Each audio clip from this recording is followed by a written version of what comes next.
Good morning, everybody. This is the quick video that I promised I would go over micro teaching and what your next session should look like. Again, the focus of micro teaching is not to teach a whole lesson, but to focus on practicing a skill. You have just practiced really well the skill of trying to engage us by connecting your subject matter to our prior experiences, academic knowledge, funds of knowledge, etc. And in this second micro teaching session, you're really going to focus on trying to support us in developing higher order thinking. So what I did for you is I went and Googled strategies to support higher order thinking. And there's tons of great resources here. And I do that to show you a couple things. So one, this is what teachers do. If we run out of ideas, we sometimes use the internet, we search up different things, we go to different resources to gain ideas. And really, a lot of the stuff on Google is quality and it connects to other things that have been written, books, articles, empirical research, etc. So any of these links in here would be beneficial. And I went through most of them, they kind of speak to the same theme of these are some specific strategies that you can use to get students to think at deeper levels. Now, just to define that, what does that mean, deeper levels? If we go back to last session's lesson and we talked about Bloom's taxonomy, most educators would agree that when you think about those levels going from kind of initial understanding, comprehension, and then all the way down to, I would say more recall, all the way down to evaluate. I would say at the level of application down would be considered what they call higher order thinking. And so you have application, analysis, synthesis, evaluation. So once again, application, analysis, synthesis, evaluation. Those four levels would be considered higher order thinking, or that students are thinking at deeper levels. So for this particular micro teaching session, I'm going to go and draw on my own content area when I taught English. According to the Common Core and according to the California content standards in English, students have to learn how to read literature critically. And in 8th grade specifically at standard 6, students have to be able to analyze how differences in the points of view of the characters and the audience or the reader create such effects as suspense or humor. And so for me as an English teacher, what I want my students to be able to do is to look at text, whether that's traditional text or multimodal text or ads, any of those types of things, and to be able to really understand what an author does to create specific effects, specifically in this standard, how the author creates suspense. The lesson I'm about to teach is a lesson I often used around Halloween time, especially when I had to help my students learn to write narratives. And we would analyze critically horror literature, students are into that kind of thing, and how authors create the feeling of suspense and horror. And so what I would do is start my lesson off with this little task. And I'm gonna go ahead and backtrack this a little bit. But I usually use two strategies in developing higher order thinking. The first strategy would be to give them a task, give them something that they're gonna do, which is what we're about to do. We're gonna watch this quick film. We're gonna watch the whole thing, us, but they would.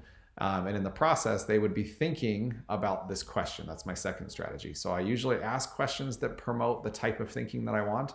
And I also give them a task that allows them to enact and think so that both of those strategies would support their higher order thinking.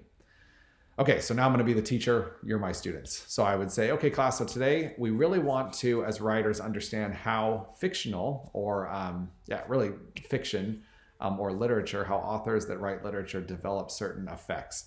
And so because it's Halloween, I thought it'd be fun to just jump into horror. Remember, you're going to be writing your narrative. And you can do a horror narrative or you can do any other kind of narrative, but we're going to specifically focus here on how an author creates suspense. Because really in horror films, that's what really the bread and butter is. That's why people like to watch horror films, read horror literature, because there's the idea that the suspense is there and we really want to know what's going to happen next. Or sometimes we shut our eyes because we don't want to know what's happening next. But that feeling is really what is making horror such a powerful genre. So what I want you to do is while we're watching this film is I want you to be thinking about this question: how does the author create suspense? And so you want to specifically look at what are some techniques and strategies that the author is doing that creates that effect. And then we'll talk about it.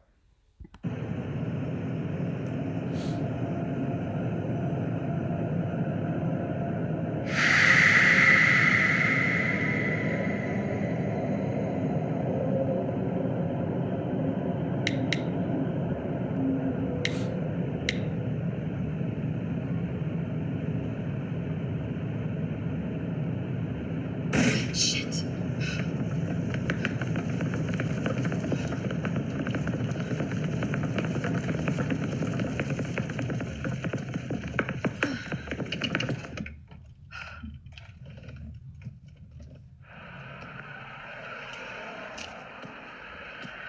Hey, Luke.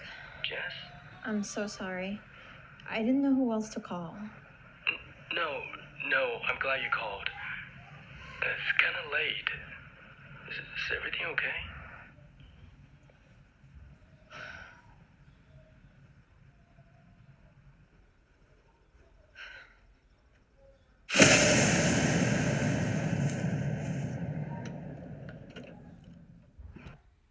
Okay, so you notice probably a lot of different things going on. At this moment, I might even have them turn and talk with their partners and just say, hey, why don't you discuss, see if you can identify a couple of things that created suspense, or maybe even identify the moment where suspense happened.